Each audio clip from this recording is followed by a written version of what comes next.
Hello प्यारे बच्चों, unique coaching class में आपका स्वागत है। मैं संजय सर आज आपको क्लास 12 के यूनिट नंबर 4 के सबसे मोस्ट इम्पोर्टेंट क्वेश्चन जो है सर्किट का चैप्टर आज हम देखेंगे। सर्किट से एक क्वेश्चन बोर्ड एग्जाम में पक्के में आता है, चाहे वो RL सर्किट हो या LC सर्किट हो या LCR सर्किट हो। इन 3-4 सर्किट में से एक क्वेश्चन परीक्षा में बहुत पूछा ही जाता है। तो आज हम जो है RL सर्किट देखेंगे, एक एक करके हम जो है सारे सर्किट देखेंगे। आज हम जो देख रहे हैं RL सर्किट। तो RL सर्किट और RL परिपथ, हिंदी में RL परिपथ बोलेंगे और इंग्लिश में जो है इसको RL सर्किट कहा जाता है ना। RL परिपथ जो है हिंदी में कहा जाता है। तो RL परिपथ RL सर्किट में क्या है कि एक R प्रतिरोध और एक कुंडली दोनों को जो है मिलाकर हम जो एक सर्किट बनाएंगे। तो सबसे पहले हम जो है नाम में पहले R का है तो सबसे पहले अपन R बना लेते हैं, एक रेजिस्टेंस बना लेंगे अपन R, कनेक्ट कर देंगे यहाँ पर और एक कॉइल जो है कनेक्ट करेंगे। और ये सारी चीज़ें आपको ये तो पता ही, ये बेसिक चीज़ है कि ये जो चैप्टर है वो पूरा प्रतिवर्ती धारा अल्टरनेटिव करंट का है। इसी कारण हम दोनों सर्किट दोनों R और L जो दोनों हमारे फैक्टर है उनको हम काई से जोड़ेंगे, AC सोर्स से जोड़ेंगे। तो इन दोनों को हम AC सोर्स से कनेक्ट कर देंगे। ये हमारा AC सोर्स कनेक्ट कर दिया हमने, ये AC सोर्स का साइन इससे हमने कनेक्ट कर दिया, ठीक है।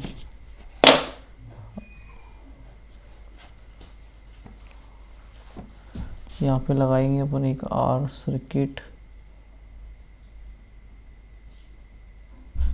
और ये हो गया हमारा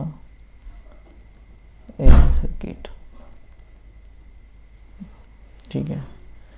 ये R प्रतिरोध हो गया और ये हमने कुंडी लगा दी इसके साथ। तो इसका जो प्रतिरोध होगा वो कितना हो जाएगा, विभवांतर, इसका विभवांतर हो जाएगा VR और इसका जो विभवांतर होगा वह होगा VL। दोनों का को हमने क्या कर दिया, AC सोर्स से हम दोनों को क्या कर देंगे, कनेक्ट कर देंगे। अल्टरनेटिव करंट से हम दोनों को क्या कर दिया, कनेक्ट कर दिया। यह हमारा जो है RL परिपथ जो है पूर्ण रूप से तैयार हो गया है। यहाँ पे हमें RL परिपथ का मतलब होता है कि आपको प्रतिरोध और कुंडली को मिलाकर जो है एक सर्किट बनाना है। तो ये हमने R और L दोनों को जो है AC सोर्स से हमने कनेक्ट कर दिया। इसकी जो थ्योरी, पूरी जो कंप्लीट थ्योरी है हिंदी मीडियम और इंग्लिश मीडियम दोनों में ही नीचे जो PDF की जो मैं लिंक डाल दूँगा PDF फाइल की, उससे आप डाउनलोड कर लेंगे। तो अपन इसका जो अपन देख रहे हैं वोल्टेज जो विभवांतर है वो VR है और कुंडली है उसका जो विभवांतर है वो कितना है, जो वोल्टेज है वो VL है। तो इसका रिजल्टेड वोल्टेज कितना होगा वो यहाँ पर अपन को प्राप्त होगा। तो इसके सिरों पे जब होगा वो आउटपुट वोल्टेज V बराबर कितना है, V0 बराबर साइन ओमेगा टी, V बराबर V0 साइन ओमेगा टी जो है ये दो, इसके सिरों पे जो विभवांतर है VT बराबर V0 sine omega T, equation number first. अब प्रतिरोध के सिरों पे, रेजिस्टेंस के सिरों पे कितना वोल्ट, कितना विभवांतर है, अपन ने माना कि रेजिस्टेंस के सिरों पे विभवांतर है वो VR है। तो VR इज इक्वल टू क्या लिख सकते हैं अपन, VR बराबर IR। VR बराबर क्या हो जाएगा आपका IR। और कुंडली के सिरों पे विभवांतर कितना है तो वो अपन ने माना VL। तो VL बराबर हो जाएगा आपका IXL। ये बेसिक फंडामेंटल चीज़ है, ये आपको पहले से पता होना चाहिए कि VL बराबर IXL होता है, VR बराबर IR होता है। इसके पहले के जो है प्रीवियस लेक्चर आप देख जो है आपने क्लास अटेंड करी है। तो VL बराबर IXL और VR बराबर IR होगा।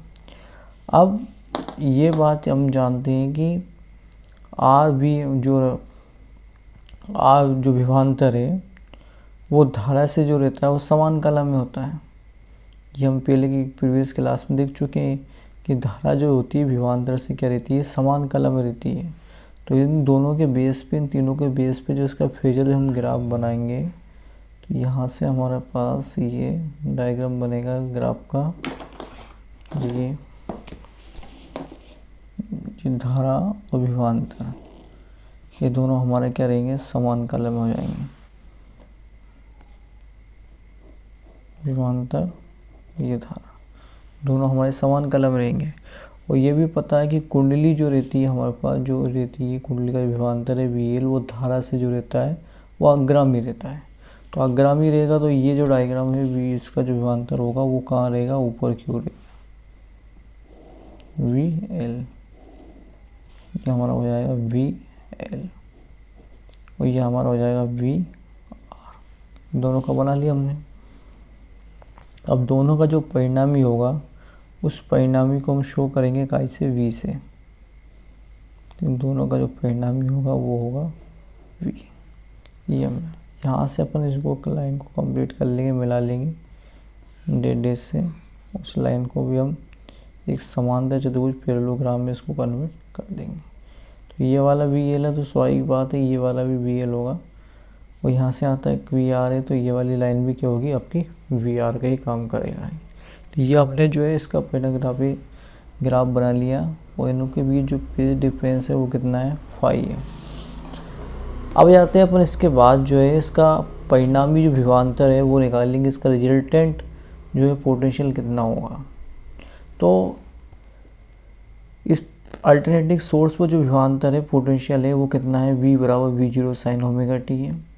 रेजिस्टेंस के सिरों पर, प्रतिरोध के सिरों पर जो वोल्टेज है वो कितना है, VR बराबर IR ओम के लॉ से। और कंडक्शन जो हमारा कॉइल है उस कॉइल के सिरों पे जो है रेजिस्टेंस जो है हमारा, सॉरी पोटेंशियल जो है हमारा VL है और VL बराबर क्या होता है, IXL। इन दोनों के बेस पे हमने क्या करा, ग्राफ बना लिया, क्योंकि हमको पता है कि विभवांतर और धारा जो रहते हैं समान कला में रहते हैं और धारा जो रहती है वो कुंडली से हमेशा 90 डिग्री जो है अग्रामी रहता है। तो इस दोनों के बेस पे हमने ये डायग्राम बना लिया। वैसा ये डायग्राम दिमाग में फिक्स कर लीजिए कि हमेशा L जो है हमेशा ऊपर ही आएगा, I और R हमेशा यहाँ रहेंगे और C हमेशा नीचे रहेगा। तो ये ध्यान रखिए हमेशा L जो सर्किट का जो वाला है वो हमेशा ऑलवेज ऊपर ही बनेगा, R और IR हमेशा ये बनेगा और C वाला नीचे बनेगा। जब R से सर्किट बनाएंगे तो डायग्राम को ये R और ये C वाला नीचे बनाएंगे, उसका रिजल्ट नीचे आ जाएगा इस टाइप से। तो अपन इसके बेस पे जो है इसका पोटेंशियल निकालते हैं। तो यहाँ हमने समांतर चतुर्भुज की रचना के आधार पर ये बना लिए। तो ये यहाँ पे ये 90 डिग्री का एंगल ये जैसा बना रहा है, तो इस त्रिभुज में हम पाइथागोरस प्रमेय लगाकर इसका रिजल्ट निकाल सकते हैं। तो यहाँ पे अपन देखेंगे पाइथागोरस प्रमेय के द्वारा by PGT Pythagoras theorem. Pythagoras theorem क्या कहती है, कण का वर्ग। किसका वर्ग, कण का वर्ग।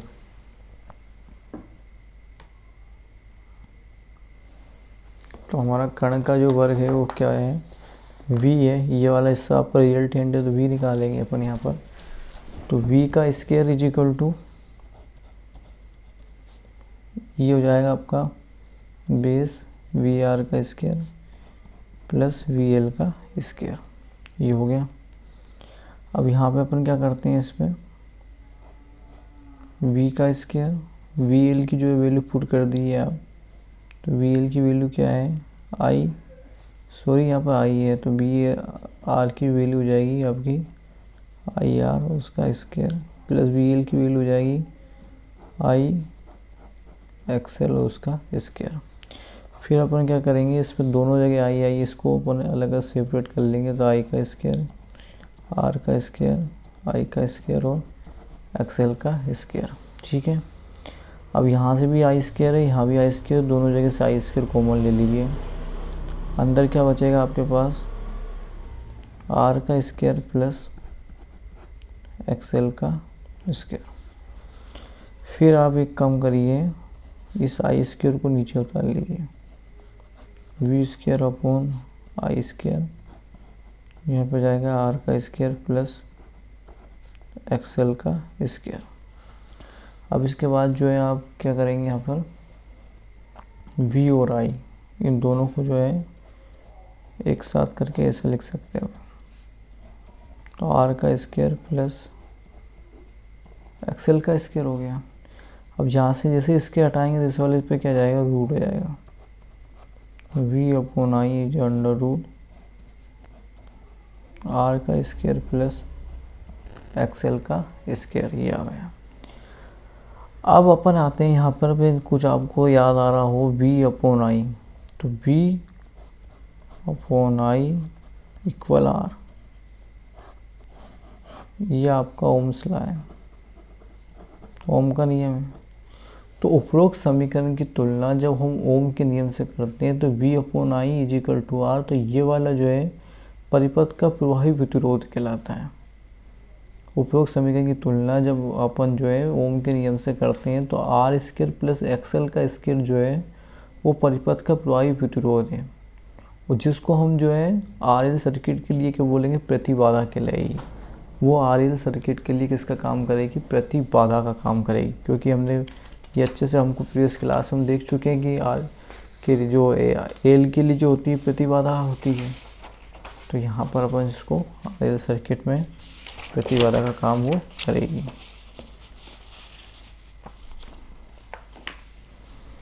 तो नीचे से अपन इसमें देखें तो इसका अपन जो थ्योरी इस टाइप से लिखेंगे, उपरोक्त समीकरण की तुलना ओम के नियम से करने पर, या वो the equation the compare of the वो the equation by Ohm's law, तो आर स्क्वायर प्लस ओमेगा जो एक्स है, आर स्क्वायर प्लस एक्सएल जो स्क्वायर होगा वो इफेक्टिव रेजिस्टेंस कहलाएगा सर्किट का, है ना।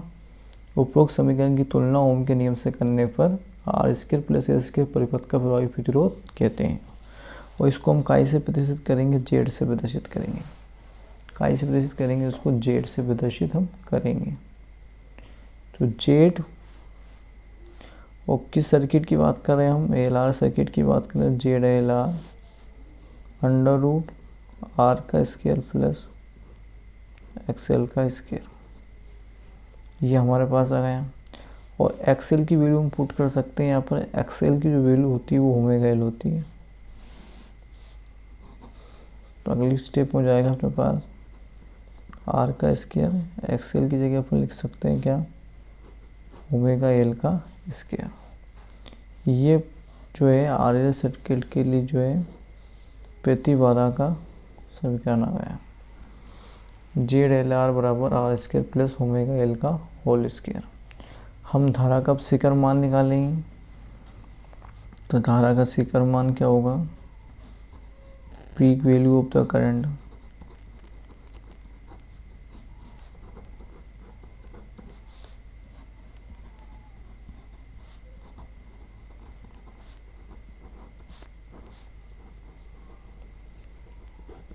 Peak value of current, peak value current वो I zero is equal to V zero upon Z, किस सर्किट के लिए, एल आर सर्किट के लिए। यहाँ से हम I zero is equal to V zero, Z R की वैल्यू ऊपर से हम पुट कर देंगे, तो क्या जाएगा, आर का स्क्वायर प्लस ओमेगा एल का होल स्क्वायर, ये आ गई हमारी पीक वैल्यू। और ग्राफ के द्वारा ये तो हम क्लियरली बता सकते हैं कि इनमें कालांतर कितना होगा, इनका फेज डिफरेंस जो होगा वो कालांतर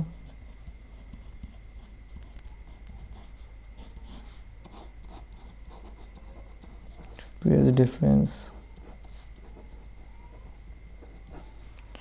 कालांतर होगा इसमें 10 फाई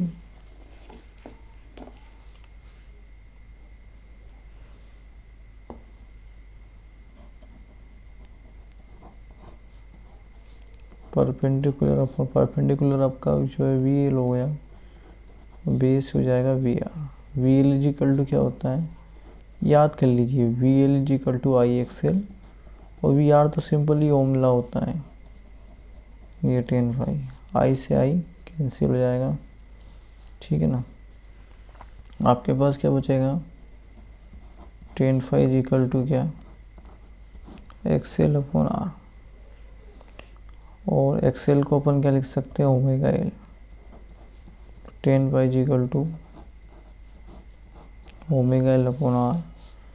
ये फाई बराबर क्या जाएगा आपके पास, 10 inverse omega L upon R. Phi बराबर 10 inverse omega L upon R.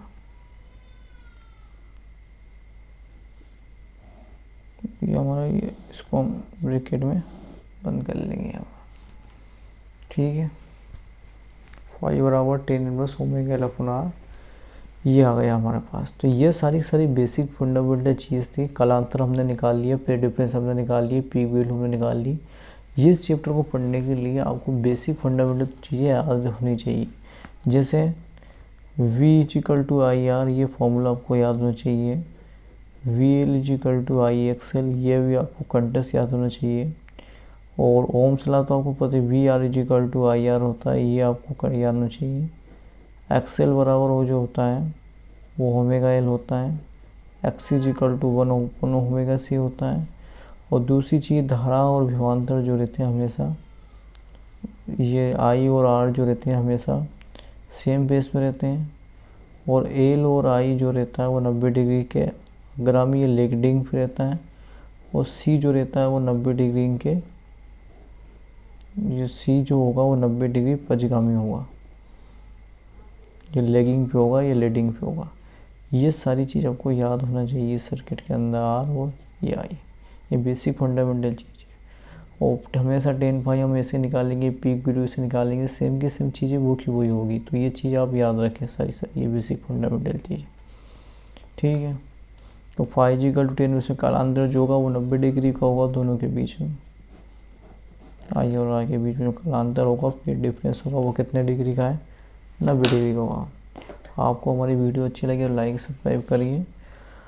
और हमारे व्हाट्सएप ग्रुप 777-20 63-215 इस नंबर से ज्वाइन हुई है।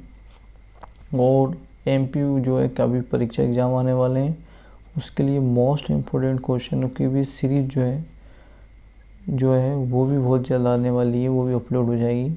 यदि किसी स्टूडेंट को मोस्ट इम्पोर्टेंट क्वेश्चन का कोर्स यदि परचेज़ करना चाहता है तो वो हम इस नंबर पर कॉन्टेक्ट कर सकता है। और रोज़ डेली जो है 6:45 जो है गूगल मीट और यूट्यूब पर ऑनलाइन कोचिंग हो लगती है, उस पर भी वो ज्वाइन कर सकता है, जिससे वो डेली लाइव क्लास से भी जुड़ सकता है, ठीक है। धन्यवाद।